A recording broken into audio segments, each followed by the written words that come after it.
Oh, back again. You're like, dude, what is this? The same episode? Nah, dude. Yeah, I'm recording them back to back because why? Because my engineer, my producer Skylar is coming over and we're trying to, I had him meet in the alley, first of all. I had him hand sanitized before he came in. He had a mask on. Couldn't see my kids. Had to come in here. I hand sanitized. Then he didn't touch anything that I had. And then I'm going to hand sanitize anything he touched. Like, I'm telling him, you only touch your stuff. Because you know what? Why? People are like, oh, you're crazy. You're taking. Shut up. I would much rather be crazy in a little tiny capacity that you need to prevent something from happening than being the one being like, nah, I'm not going to overreact. And then you got the virus, a month later, and your whole family does. Well, you're not going to die from it. I know. Maybe you will, maybe you won't. But why take any chance when you don't have to? Doesn't make any sense. All these people who are like, you get it. What's up, everybody? We're doing it. We're doing it, baby. We're living. You know what I mean? It's like there's so many things that we can control in this world that when we get hit with things that we can't, that's why like so many people are still like going play. Stop. You can't control it. Just succumb. What makes us think that all these other people are wrong? Like, why didn't we listen to Italy in the first place? Or why didn't we like listen to China in the first place and think it's like, it's not like it's not like, you know, 100 years ago where like an epidemic could go down somewhere else and then never get to the United States. First of all, this is also like we don't even know like didn't this just pop up in people again? Jesus, sometimes I just start talking and I realize I'm like you don't know what you're saying. Why go on? And I'll tell you, I've stopped that in my life. I'm not going to be one of those people who's like, "Oh, yeah, I don't know what I'm talking about, but I'll still talk." No. I don't care.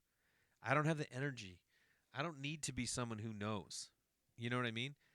I'm fine being the guy who doesn't know. I'll tell you right up. Yeah, I don't know. I don't know. I don't know much. My wife knows a lot more, and she tells me what I can and cannot do, and I just go, okay, tell me what I can and cannot do. I'm totally fine with it. I have no problem with it. I look at a little bit of stuff. I see some stuff. I'm like, okay, yeah, I kind of understand that. I kind of don't. If I do, if I don't, whatever. Oh, I'm not putting lemon in a like a sugared soda. Yes, I am. You know what's a great taste? I don't hate Diet Coke, but I'm not a Diet Coke fan. I like Coke. A lime? Ugh. By the way, is lime not the most underrated citrus of all time? Hands down, it is. What do you have a lime in? Cocktails, vodka sodas, vodka tonic, vodka cran, gin and tonic, limes. Okay, sure. Corona, sure.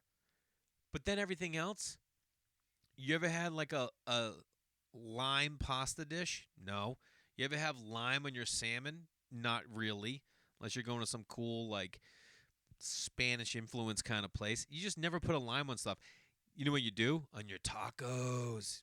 You ever just lime on your tacos is unbelievable. You ever be out of limes making tacos and all you have is lemon and you do it and you're like, that's fine. It's not as good. Not even close. In your guac, limes. If you're doing lemons in your guac, I'm good. Honestly, I'm good, bruh. That's how street I am. If you're fucking your guac up with lemons, I'm good, dude. We don't need to talk. I don't need to see you. You don't need to listen to my podcast. I want nothing to do with you. If you're still 50-50 in your Arnold Palmer, I'm good, bro. You don't get it. You're a sheep. All right? 70-30. Everybody knows that. This week is all food. This entire episode is food. Why? Because I love it. It is. This whole episode's going to be food, and I can't fucking wait to talk about it. You know why? One, because where I am, it's 5:20, and I've eaten once today, and I'm starving. They're going to be eating dinner inside soon, and I'm not. Two, I love food. I love it. I love it. Three, a lot of us are going to be cooking at home right now. No one's going out anywhere. Even if they're like, you could still have it delivered or pick up. Why? Why you want to go pick up food from the fucking Corona Cafe? Is that what you're doing? Let's go to the Coronavirus Cafe and grab some to-go food. I'm good. We don't know. You don't know. None of us know. Why do people are like, well, keep on our place how? What's sanitary? All right, you used hand sanitizer, you washed your hands, and then you put rubber gloves on, and that's all right. Well, did you just cough? Have you coughed at all? Have you breathed at all? I have no idea. I'm just not rolling the dice. I'm fine if you do. And if anyone knows me, I'm a small business supporter. You know that about me. So, God bless everyone out there. This is something else I said at the very end of last week's podcast, which was 12 minutes ago, my time, because I'm going back to back.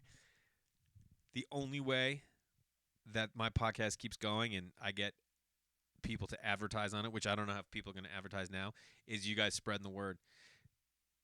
And you could be telling people to watch my special on YouTube, which is free. You're not.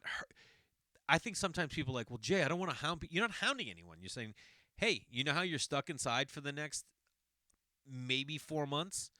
There's a great special out there. Go to YouTube/Jay Larson Comedy and watch me being me. Or just send them the link. Send them the link. Email them. Post it on your social media. Facebook, Instagram. Hey, put it in your stories. Hey, friends, watch this. It helps. It helps so much.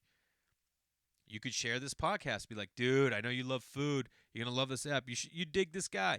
Maybe people will dig me. Maybe you're afraid they won't dig me. Is that what it is, you guys? You afraid that people won't dig me? I get it.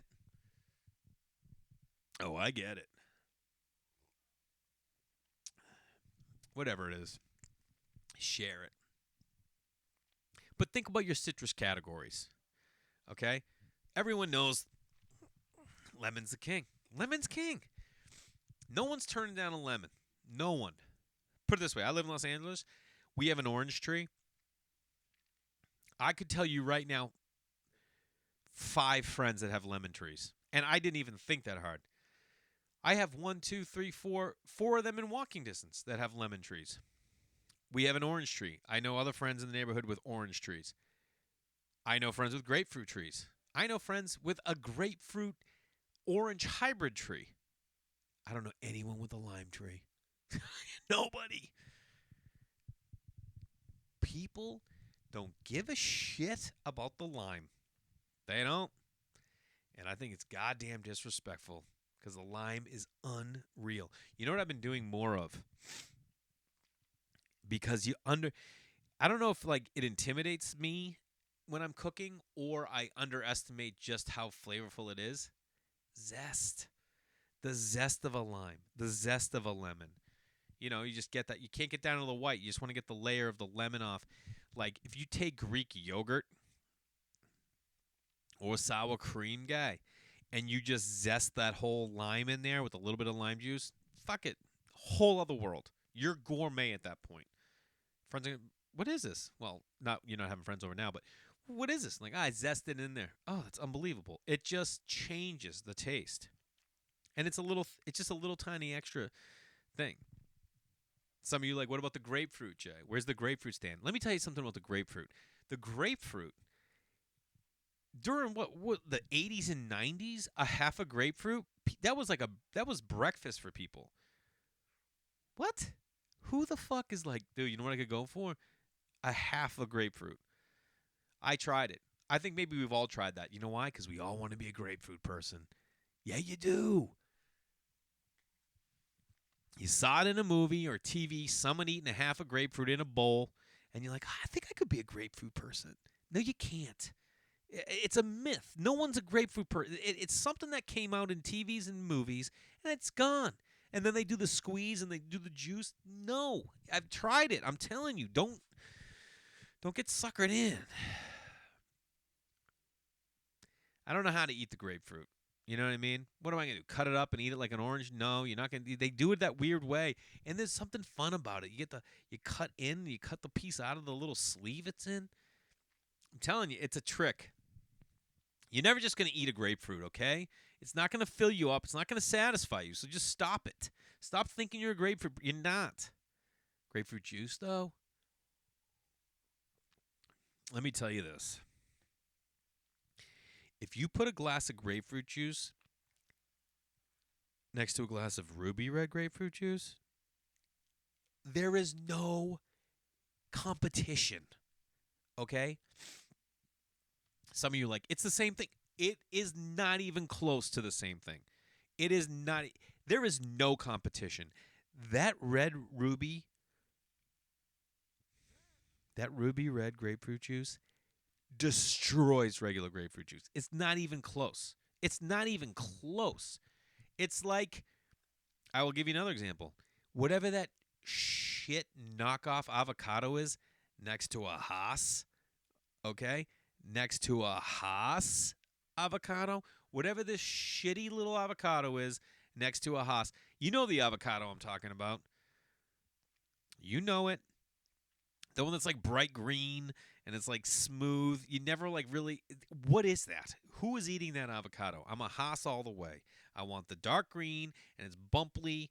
You know what I mean? I don't know what bumply means. But like, you ever have friends, like in LA, friends have avocado trees. And like, dude, I got these avocados. And then they give them to you and they're not the Haas. And you're like, ugh. No wonder why you have them.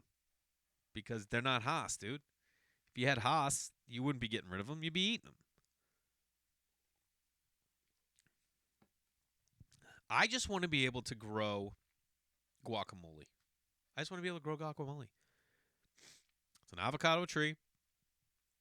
It's a lime tree. Avocado tree, lime tree. Cilantro, growing out of the ground. Onions, out of the ground. Tomatoes, out of the ground. Salt, pepper. I don't know how you grow salt. I think you can. How do you do sea salt? I've been keeping a list of things I'm going to look up. There's a way. There's a way to harvest it. I don't know what it is. I probably sound so dumb. There's so many people. See, this is where I don't know if I'm intelligent. Because it could just be that, like, oh, yeah, you don't know how salt is made? Like, you learned that in a science experiment in 3rd grade. No, I don't, because I didn't know how to learn that. But I'm going to look up sea salt and some stuff from the last time I talked about this. But if I could just make guac, let me tell you something right now. If you're putting garlic in your guac, okay. All right. If you're not putting cilantro in, bye. You're out. See you later. I don't want your guac. Okay? Now, you might be able to throw in whatever that other avocado is and get it by me. Go ahead. Would you put enough, salt and lime juice? Go ahead. That's fine. I'm not going to get mad at you for it. But if you're looking at cilantro, if I go to your house and you make a guac, okay, and you're telling me about your guac, well, I made this guac, and there's no cilantro, and then I go, oh, no cilantro in your guac. Nah, I don't really like cilantro. It just like gets caught in your teeth. I'm out, dude. I don't need to talk to you. I don't need to. I don't want to. You're not getting it. You can't be a guac person or claim to be if you're not throwing cilantro in there. This is like we're another thing during the pandemic. The pandemic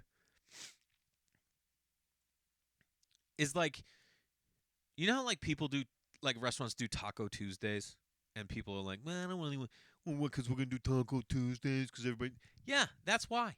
That is why. Because, like, then at your house, you're like, yeah, we're doing tacos. It's Taco Tuesday. The kids get excited. You're doing Taco Tuesday. Well, my daughter would. That's why. That's when you should be doing more of this stuff. You're going to be cooking stuff. making stuff. What are the things you're going to make? You know what I made last week for the first time in a long time? Chicken cutlets. Oh, yeah. Let me tell you something. So I learned how to make chicken cutlets, breaded chicken cutlets, from my buddy's mom before I moved to Los Angeles. It was one of the greatest moments. Now that I look back, one of the greatest days of my life. I was moving to LA, and I said to my buddy Joe, his mom was off the boat from Italy. She had an accent. His dad did too. I don't know where they met, but both Italian. They had a great garden. Like we never had a garden as kids. My grandfather had a garden, and my other grandfather had like a strawberry patch. And I only time remember, like, it would grow strawberries years after he died. And that was the only. I remember like going to my nana's house and there'd be strawberries like over in the yard, and we just go over and eat them. I mean, I only remember it happening a couple times, but like even still, it was like the coolest thing. I'm like, oh, and like as I got, I don't know when it hit me, like because I used to mow my nana's lawn when I got older. I would go over. My nana lived next to my aunt Rue and Gert, and I would mow both of their backyards and my nana's front yard. Now my aunt Rue was a little bougie and didn't think I was capable enough of mowing her front lawn, so she hired someone that would come do her front lawn. And all the props to her. Her front lawn was bomb. My nana, she didn't give a fuck. She was like, "Yeah, come." She had 4 grandkids. I mean, my aunts next door, like they were like grandmothers to us too, but they kind of didn't have to watch us. They would though. Like we would spend weekends. My nana had to, so she was more, like your friends that have kids, like you go to their house and like they had this nice sofa and now it's got crayon on it. And you're like, yeah, well, we got kids, so we just said, fuck it. We're not gonna have a nice, you know what I mean? It's the same thing with my nana. She's like, well, I got grandkids and whatever. I'm not paying to fucking make sure my front yard looks immaculate. Where my aunt Rose, like, I don't have any kids. I want a nice front lawn. But I would go over there and I would mow their lawns. That sounds like a weird term, huh? I want to mow your lawn. And I would do that from maybe like I started in 6th grade or something like that. They'd pay me $10 total. I get $10. They'd feed me. My aunt Rue would drive over to my town, pick me up. Sometimes my mom would take me, and then she'd just hang out with my nana while I mowed the lawns. But I would mow both their backyards and my nana's front yard. I get $10. I'd have something to eat with them, and then like a couple pieces of candy or something like that. And there's like, nostalgia. Nostalgia is just an amazing thing, isn't it? Because even right now, as I'm telling you this, I'm finding myself. I might get emotional here. I'm finding myself like in my aunt's kitchen, door open to her porch. They both had identical porches. They had identical homes. Like it was like this street where like they came in and built all the same homes, like 1940 style homes. It was just like you walk up the steps, living room, dining room connected, kitchen, 3 bedrooms, 1 bathroom. That's what it was. Um, and in my nana's house, it was her bedroom, the guest bedroom, office, and then in my aunt's house, you'd go down and it was Auntie Rue's room, Auntie Gert's room, but it had 2 beds, and eventually they both just lived in there. And then the pink room, which like where we would stay.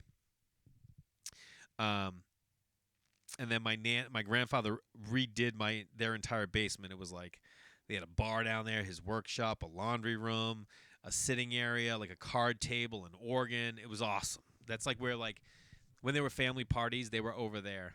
And my nana always threw like a great family party. She was cook, and like all these different people would come over. We never really had that. Like once you're once your mom and dad split and you don't see your dad's side of the family and there are family functions, it's just your mom can only handle those 4 people.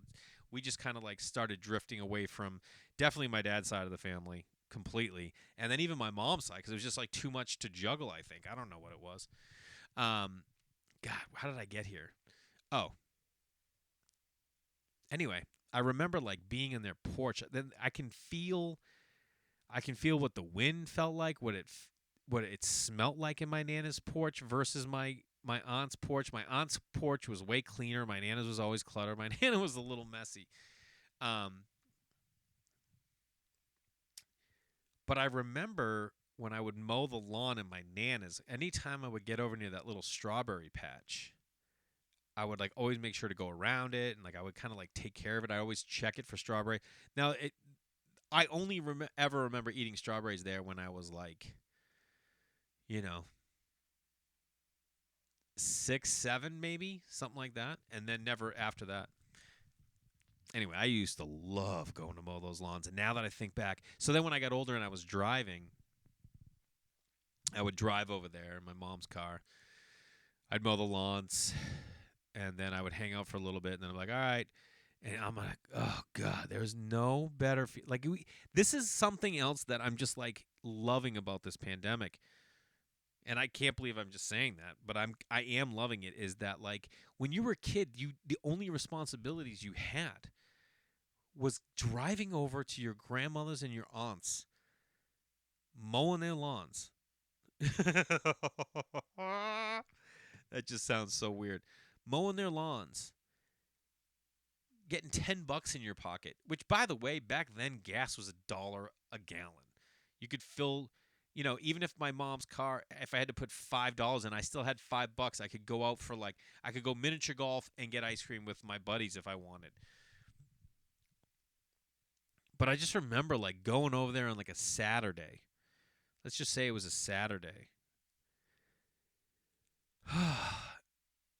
And it was just so simple. I would go over there, just driving home with the windows down. I had $10 in my pocket. I felt accomplished. I wasn't worried about what was happening or who was out or where I needed to be, or as a comedian now, what show was happening, what show I wasn't on, what show I wasn't involved in, or what show I had to do, what show I was involved in, how well did I want to expect myself to be. Because for me as a comedian, guys, I constantly am like, well, am I going to crush? Am I going to do new material? Am I doing old material? Do I have something to work on? Is anyone going to be there? Not people, but industry. Is this going to be my next level? There's those things for me. I'm not saying that's every comedian. For me, that's kind of what wears on me. So, yeah, that strawberry patch. We never had a garden. We never had a garden. I tried to make a garden in my mom's back side yard the summer before I moved to LA. And I rented a tiller and I tilled the shit out of a giant section and I never did anything. I didn't know what to do. I'm like, what am I going to even do this for?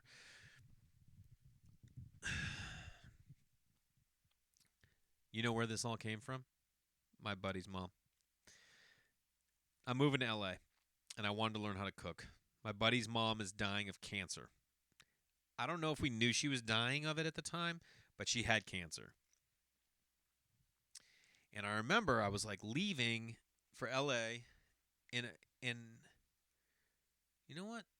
When this must have been like in the fall. Somewhere in the fall, and I was leaving for LA in January. I moved to LA in January 2000. January 17th to be exact. January 17th, 2000. And so this was 1999, and I'm with my buddy, and we're all out one night, and someone asks, like, hey, how's your mom doing? And I remember, like, it clicking in my head. I'm like, oh, I forgot that his mom was sick with cancer, And he was pretty nonchalant about it, like how he hadn't seen her because, like he said, he goes, I haven't seen her for a couple of weeks. Last time I was home, I went home to do laundry, and I saw her. Now, I was raised by a single mom, and I was about to leave her to move to Los Angeles. And even though so many people told me, "Oh, you're going to come right back," I knew I was going, and I wasn't coming back. At least not until I sorted out what I was going to LA for. And I'm looking at my friend who I know he loves his mom and he loves his dad. His dad was our soccer coach for a couple of years. We were on the Thunder. That was our indoor soccer team named Thunder. And he would say, he was Italian and he had this accent. He would say, Thunder, Thunder. And anyway, so I said, it like took a couple days and then I hit him up and I go, hey, do you think your mom would teach me how to cook before I moved to LA? And he was like, yeah, I think so. You want me to ask her? I'm like, yeah, would you? It's not like, how do you ask your buddy's mom to help you cook? Like, I didn't know her super well. It wasn't like my best friend.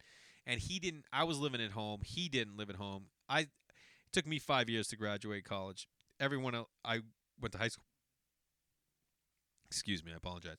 Everyone else I went to high school with, they did in 4. So everybody was already out of their house, living on their own. While I was still, when I graduated, everyone had like moved out to like like Somerville or Brighton, these towns around Boston or in Boston. They're like living away, like had jobs. So he's living in Somerville. I'm still in my hometown. He calls his mom.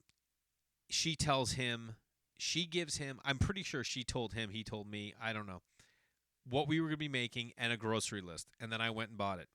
Forgive me if I've told this before, because I don't think I have. We made breggiola, a gravy, like a tomato sauce for pasta, chicken cutlets, meatballs, and escarole soup. 5 things. I won't get into the whole experience, but it was an amazing day. It was a really amazing day, and I learned a ton from her. Most specifically, the number one thing, to always clean as you cook. That was the one thing that she always stressed, was clean as you cook. And it's like, it's a simple idea. I feel like when you're cooking, right, you get so impatient. You're like, oh, you don't want to burn things, like, so you're like, oh, I got to keep an eye on that. I got to keep an eye on this. I got to make sure I do this. That's not the case. The more in control you are, the more you see that you have time. And a great way I have found to see like how much time you actually have, put something in a microwave for 1 minute and then go to the bathroom, wash your hands, hang up a towel, come back, take out an avocado and cut it in half, and I bet you the 1 minute isn't even up yet. So like if you have a minute, turn, clean 3 dishes and then move on. So your sink is always clean. So when you dirty something, it's then clean. If you do that, clean as you cook, when you're done, your kitchen's clean. So that after dinner, the only thing you're cleaning are the dishes you cooked with, like the last ones, because you can't like cook chicken cutlets and then clean like everything else. You can now. The way that she would do her chicken cutlets, were the way most people do, is like an egg wash, breadcrumbs. Some people go chicken, flour, egg wash, breadcrumbs, something like that. But something that I started doing like a couple years ago, no, 7 years ago with my wife, 6 years ago, I would do chicken and pork this way. Instead of an egg wash, I would do lemon juice, just soak it in lemon juice, then go breadcrumbs, and then bake it. And like the breadcrumbs became like soft, you know what I mean, and lemony. It was the best. But she taught, the way she taught was like, you do the egg wash, the breadcrumbs, and then you're frying it in oil. Obviously, that's when you do chicken cutlets. And she would also put like Parmesan cheese in her breadcrumbs and maybe some herbs. I can't remember. I don't have the recipe book with me. I should have brought it out. I didn't think about it. So that's how we cooked that day. I remember, if you ever had breggiola, it's like rolled out meat, like a steak, and then you put like cold cuts, like mortadella and provolone cheese and like maybe salami, and then 2 hard-boiled eggs, and then you roll it, and then you stick the toothpicks through the hard-boiled eggs, and then you bake that in sauce. And I just remember being like, I don't know, this seems like weird.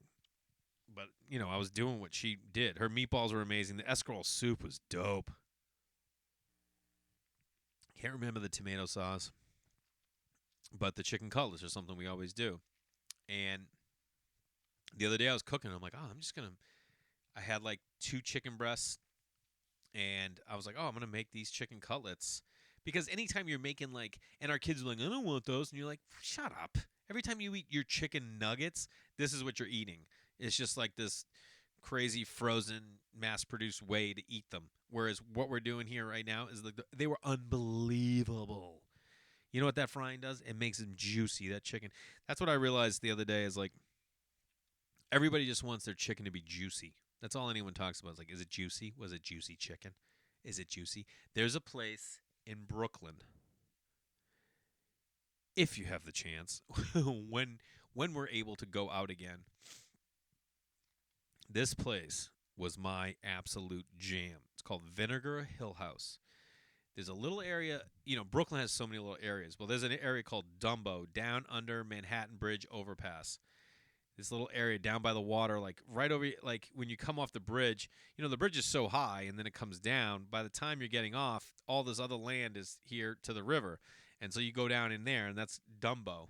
And it was like all apartments, and there was like a lot of lofts in there and stuff. But there's this little area called Vinegar Hill in close to Dumbo, Vinegar Hill. And we used to go to this restaurant called Freeman's all the time because I used to work for the guy who owned it.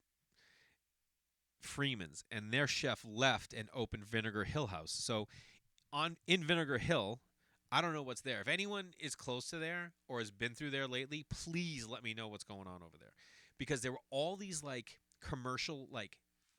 um commercial storefronts, like those windows that like go in for the door, and there's like a business on this side and that side, small business. There was tons of those, but everyone was living residential in Vinegar Hill.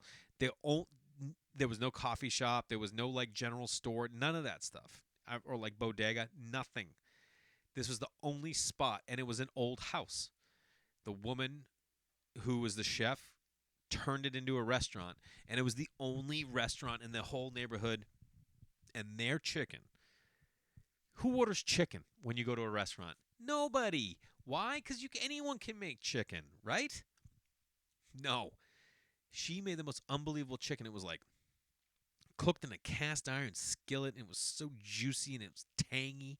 I don't know what she did to it. That's why you go to restaurants, because they're doing stuff you don't even know what to do. That's why when you go out, you get shrimp, or you get like something interesting you've never seen before. Or you get some pasta dish that no matter how hard you try at home, you're never going to get the sauce the way they do it. That's what you do. Anyway, I got the chicken because everyone's like, you got to try the chicken, and it was bomb. So if you ever go there, but that's what it was, juicy, man. You want your chicken juicy. I don't ever know if you really want a steak. You want a steak tender, right? You want it like soft, filet mignon. How do you want your pizza? You want it crispy? You want it doughy? You want it doughy, or you want it crispy? Or can you get both? It's tough. We made pizzas the other day at home. We got the dough, did it out, sauce, cheese, and like I get we get it sometimes. We've made our own dough, okay? We've made our own dough. We didn't this time. We got it from the store. And then like it comes in these balls, so then I cut the balls and then I mix them in flour, but now they're off. So like you can't get them circular at that point, because you'd have to let them sit again. And so there's always like a little part of the pizza that's like thicker. And I got that piece. It was my son's pizza, but like he didn't finish it all. And it was the crust was like that thick. Oh, man, not this crust. I'm talking the bottom. It was like chewy, doughy. I don't care. I like thin, crisp pizza. I like doughy pizza. I'll eat deep dish, but I don't really. People go so crazy. You Chicagoans about your deep dish. Have it. Okay. Yeah. Something different. It is a pie. That is a pizza pie. It's not something where I'm like, yeah, this is the greatest thing I've ever had. Not by any means. But I do dig it. All right, let me not forget what I'm talking about here. About the chicken cutlets. So the reason I want to do this was because I have this cookbook here. Okay? It's the Friends of Don Orion cookbook. And the other day, we're on this quarantine, and we were having our neighbors who live right next door. So they're kind of, I said this before, we share a wall. So we're just like, if they got it, we got it. Like, whatever. We're not quarantined from them. They're like our house. And they're pregnant. And so we had them over for a little brunch. We had this planned before the outbreak. No, the outbreak had happened, but the shutdown of the world had not.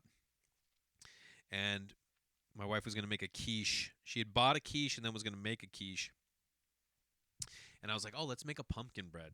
Like, it'd be a fun thing to do with the kids. Make this pumpkin bread. We'll bring them over. It's just something, So we made this pumpkin bread, and I got it from this recipe book, and it just had me thinking about it. Because this used to be my Aunt Rue's. She had this recipe book, right? Had this recipe book. The Friends of Don Orione cookbook. And I just never knew it. It's like pretty legit cover, right? That looks like, oh yeah, it's like a cookbook from whenever you bought this. No. Listen to this. The Don Orione Women's Council proudly presents the third printing of this cookbook, which contains many favorite Italian recipes.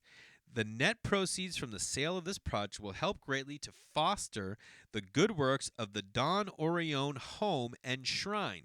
See the back cover. In appreciation, the Don Orione priests and sisters are most grateful to the Don Orione Women's Council for compiling this book.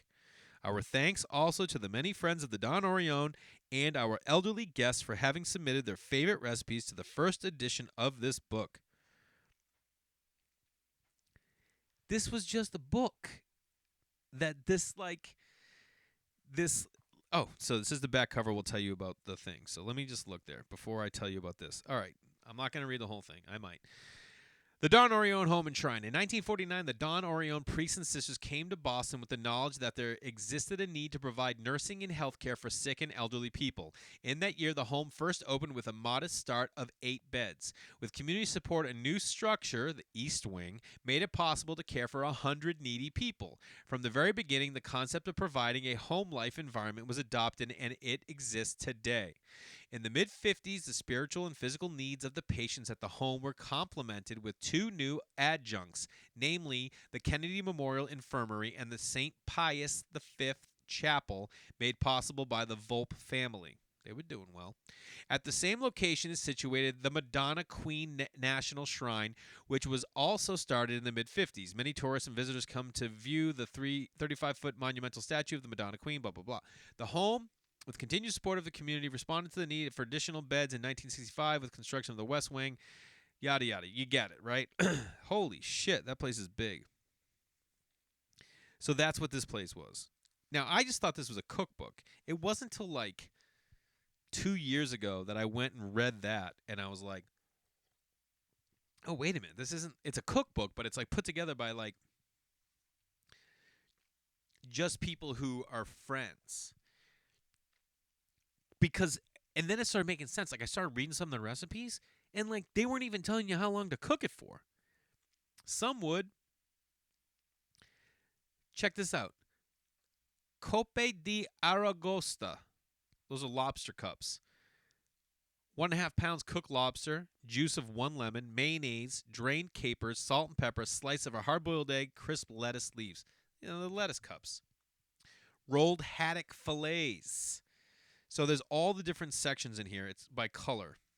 You got the white pages are appetizers, apps. The pastries are ivory. Fish is yellow. Meats are pink. Macaroni green. Miscellaneous blue. You know what miscellaneous is? Candy, pudding, frosting, beverages. Get out of here, dude. This is when you need to start like going in and being like, okay, what are some things that I should start making? First of all, I'm never making a mold. Strawberry salad mold, strawberry gelatin, frozen strawberries, ripe bananas. I'm never making a mold. I don't think anyone is anymore. I think, are those something that are just gone? Molds?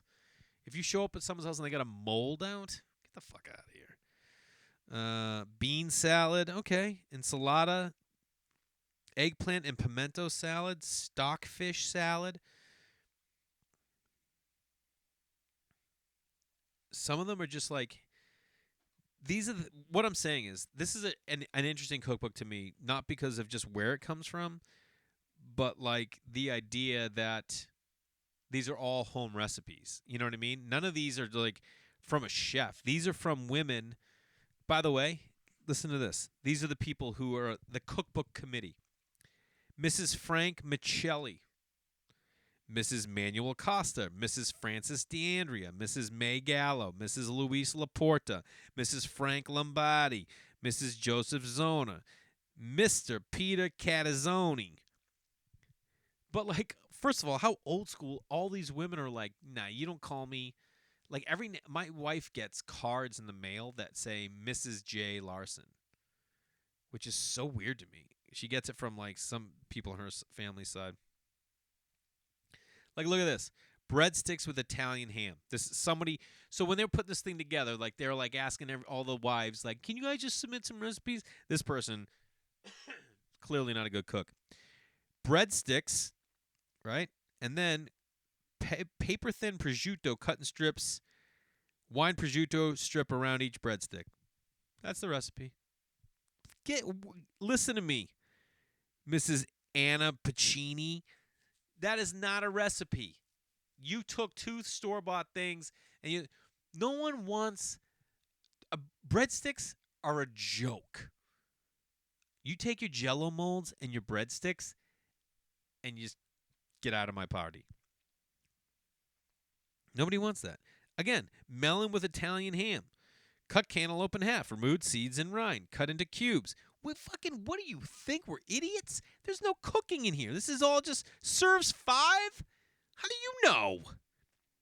Now, mushrooms by Costa. Anna Costa. Look at this. This woman got her own name on it. Half a cup of vinegar. 2/3 cup of olive oil. Teaspoon of oregano. Clove of garlic minced. Half a teaspoon each of salt, pepper, and sugar. 1 tablespoon of lemon juice.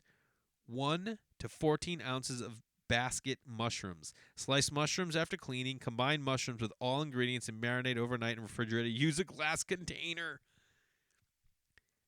What do you mean those mushrooms aren't by you? Tomato slices with basil. Now, there was this thing that my nanny used to do. She would take tomatoes. She'd cut them in half. Right? Breadcrumbs and cheese with a little butter. And then she'd bake them. Baked half of tomatoes with breadcrumbs. Breadcrumbs would get like crispy from the butter and the cooking, and then soft. I loved them. I don't know what I've never seen it. Mrs. Anthony Gennaro. Crabbies. Her things are crabbies. Room temp. A jar of Old English sharp cheddar. A jar of Old English sharp cheddar? What the A stick of butter. 1.5 teaspoon mayonnaise. Dash of garlic salt. 1 7-ounce can of crab meat. And 1 package of English muffins. Mix ingredients. Cut muffin in half. Spread crab meat mixture over 12 muffin halves. Freeze 10 minutes and cut into 8 canapes. Refreeze till ready to serve. Broil until bubbly. Absolutely delicious. Makes 96. Mrs. Anthony DiGennaro. Those sound pretty dope. I'm making the crabbies. Well, come over. Listen. All right. The wife's making the crabbies. Well, come over. Make a couple of highballs. That's what you'd have. That's what they had back then. Highballs, 7 and 7s. Stuffed eggs with pimento. We get it. Sardines with green olives. No one put their name on that. Apple tempters. Does that sound good? An apple tempter. Yes, it does. Mind you, it's an appetizer. 2 teaspoons lemon juice, 2 teaspoons sugar, 2 teaspoons water, 2 tart red apples, slice of sharp cheese, 1 celery stalk. I don't want to read any more. I love cheese and apple combined. I love it, but I don't know what that celery is. Dried beef pinwheels. That's from K. D'Andrea. A 1/4 cup Roquefort cheese, 2 drops of Worcestershire sauce, 2 carrots, 1/4 teaspoon grated onion, 5 whole slices dried beef. Mash the cheese and blend with the Worcestershire and onion spread on each side of dried beef. Roll up as a jelly roll. Make rolls about 4 inches long and thick enough to be 3/4 inch in diameter. Chill. Then cut into a 1/2 inch length. Cut slender carrots to an 1/8 inch thin crosswise slices. Stick a slice of carrot and dried beef roll on each toothpick. Place toothpicks in holder or stick into a grapefruit or an apple of some of the base placed on tray. Makes about 40. Listen. Who is serving dried beef apps? So you got your banana nut bread, cranberry bread. So I've done the banana nut bread. This is just what it says. It gives you all the ingredients. It says cream the sugar, shortening, add eggs, beat alternately, sugar and shortening, add all other ingredients, add flour last, grease pan, bake 1 hour and 15 minutes in 350 oven, makes 2 loaves. Okay. I get it. Done. Crescent roll surprise. Oh my god. Mix the last 4 ingredients together, open the roll, spread mixture in the middle of roll, sprinkle sugar and cinnamon, bake as directed on package. This person's just throwing a packaged crescent roll surprise. You know what the surprise is? Is what are you even talking about? 3 packages of refrigerated rolls. Shut your mouth, Phyllis Parziale. Don't be telling me this. It's not a recipe. It's not a recipe. See, this is the thing. My mother, everybody famously knows this, claims she's making a sauce from scratch. She's not making a sauce from scratch. She's got 4 different jars in the trash. She's telling you it's her sauce. And it's because it's handed down from people like Phyllis here who are telling you we're making fucking crescent rolls surprise. You know what the surprise is, bitch? You're a liar. You're full of shit. That ain't your recipe. You just said packages of refrigerated rolls. Make your own goddamn stuff. Mozzarella and Carrozza, Easter breads, Italian donuts. So I've made these donuts, right? I mean, guys, am I going to get through this whole thing? No. You want to know their pizza dough? I've made this dough. It's not great. 1/3 cup of water, 2 teaspoons sugar, 2 packets dry yeast. Here's another problem with me and the yeast. I don't know what the difference is: the active yeast, the dry yeast, the leave the yeast. I'm not going out. You want to be able to make stuff with what you got at home. You know what I mean? Like, who wants to go out just to buy the yeast? If I got a yeast at home, whether it says dry or active, I'm just using it. So that probably could be on me, not just their recipe. I'm not going to tell you the rest now because now you're like, oh, you fucked it up. No one's even going to listen to me. Italian donuts. Here we go. 2.5 cups cake flour. Again, just give me the AP. 2.5 teaspoon baking. That's all purpose. 2.5 teaspoon baking powder. 1/4 teaspoon salt. 2 eggs. 1 pint of oil or fat. This is what you're going to cook it in. 1/2 cup sugar. 1 teaspoon melted butter. 1/2 cup milk. 1/2 teaspoon nutmeg. Sift flour, baking powder, and salt in bowl. Cream, eggs, sugar, and butter. Add milk and nutmeg. Mix well. Add the flour mixture. Beat briskly until thoroughly blended. Cover. Set aside 15 minutes. Drop by tablespoon into hot, deep oil or fat. Fry 1 minute or until golden brown. Remove with perforated spoon. Drain on absorbent paper. Cool. Sprinkle with anise, orange, or powdered sugar. Pyramid on platter. Serve hot or cold. These are what I made on Christmas. I made these on Christmas. Now, first of all, who has got so much oil and fat that you're going to dip it so the whole thing can sit in it? You can't. Where are you? And, by the way, where are you disposing of your oil? You know what I mean? You can't. Bacon fat, you got to freeze and then scoop and throw in the trash or reuse. We have a bowl in our freezer. We haven't used it in a long time. We were using it for a while. But, like, otherwise, where are you getting your oil? I don't know if you just pour it down the drain. I don't know if you just soak paper towels in and then you throw that out. But this is a lot of oil. Like, there's got to be some kind of system. Can you just pour it into your, like, dirt? I don't know. But the thing that I never do is I never do, I'm not the temperature guy. People are like, well, you cook it till it's, like, 165 in the middle. I'm like, what do you mean in the middle? Like, you stick. No, that's not going to happen. I'll probably cut it open, see if it's cooked. If it's cooked, it's cooked. If it's not, then I recook. Why am I doing that so much? This. Same with, I'm not going to get a little temperature. I'm like, oh, my oil's at 160. I'm just not. I'm not saying you shouldn't. I'm just saying I'm not a good cook that way. Pumpkin bread. This is the one I made. It just came out way too dense. And I just it's just way too dense. And I'm like, you know what? To be honest with you, if she had left her name here, I'd like to know who came up with it because it wasn't great. Oatmeal bread. Is that something you want to do? Because that's what Madeline Michelli did. She also does a stuffed calzone. Flour. See, she's making her own. Prosciutto, diced salami, dry yeast. Whew.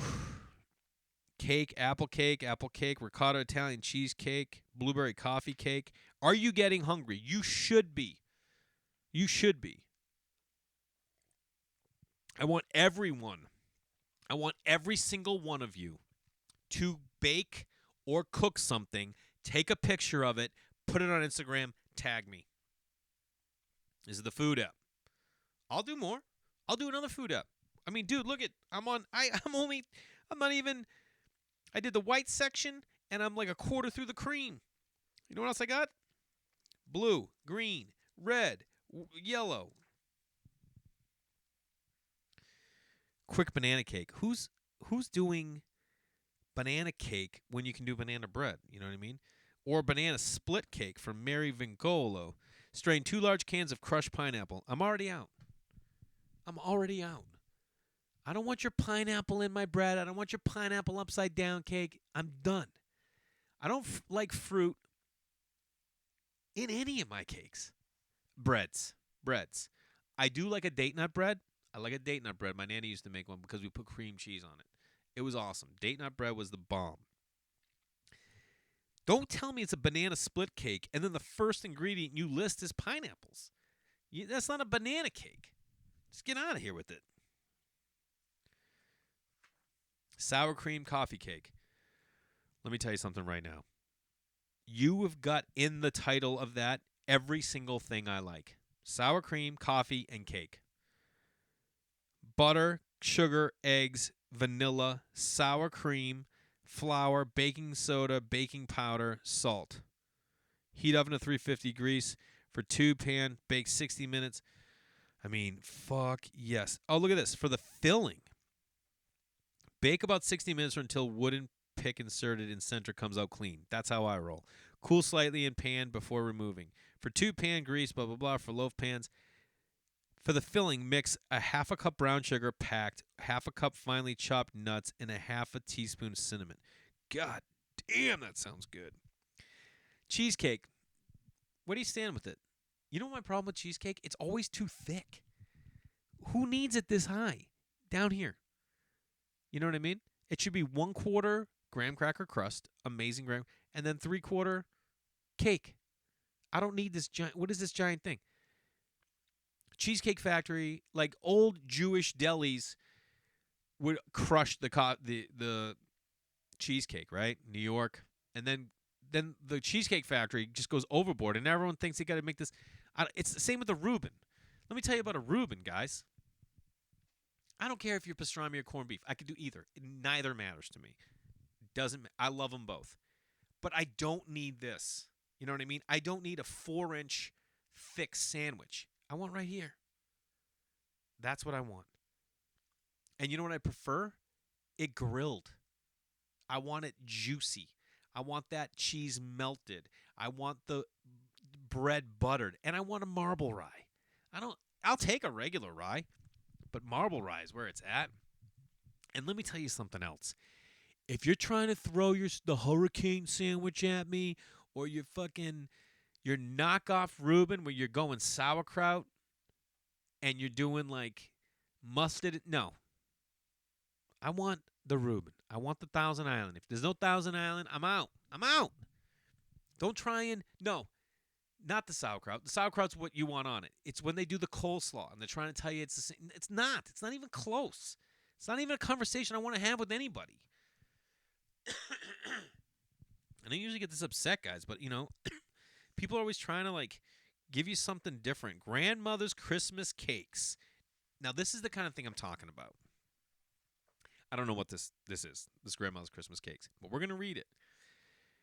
But it's like all these other things in here are all things that we've, found a recipe for somewhere. But this, no one put down who did.